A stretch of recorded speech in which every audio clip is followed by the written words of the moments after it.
শক্তিশালী একজন নবী ছিল। উনি মালাকুল মাউতকে বলেছিলেন, মালাকুল মাউত, আমার মৃত্যুর সামান্য কিছু আগে আমারে বইলো, আমার একটা কাজ আছে। মালাকুল মাউত মৃত্যুর কিছু সময় আগে এসে বলল, সুলাইমান সময় শেষ, অল্প কিছু সময় বাকি, কি করবেন করেন।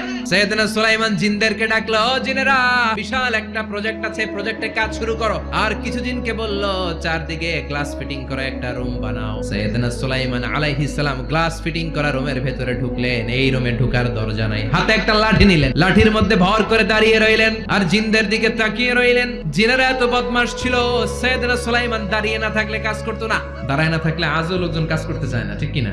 সুলাইমান আলাইহিস সালাম লাঠির মধ্যে ভর দিয়ে দাঁড়িয়ে রইলেন আর বললেন, কাজ করো। জিনেরাও কাজ শুরু করলো। ওদিকে মালাকুল মাউত এসে বলল, সুলাইমান সময় তো শেষ। সুলাইমান বলে, সমস্যা নাই, রূহ কবজ করো।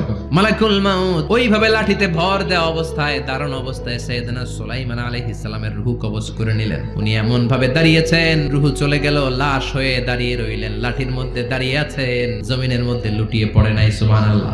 জিনেরা মনে করছে বস দাঁড়ায় আছে, কাজ করতে হবে। করতে করতে পুরা প্রজেক্টের কাজ শেষ। ইন দ্য মিন টাইম ঝিঝি পোকা, উই পোকা সুলাইমান আলাইহিস সালাম লাঠির ভেতরে ঢুকে লাঠিও খেয়ে ফেলেছে। সাইয়েদনা সুলাইমান আলাইহিস সালাম ধপাস করে জমিনে পড়েছে। আর জিনেরা কয়, হায় হায়, খালি খালি কাম করছে এতদিন। সুবহানাল্লাহ কইবেন না?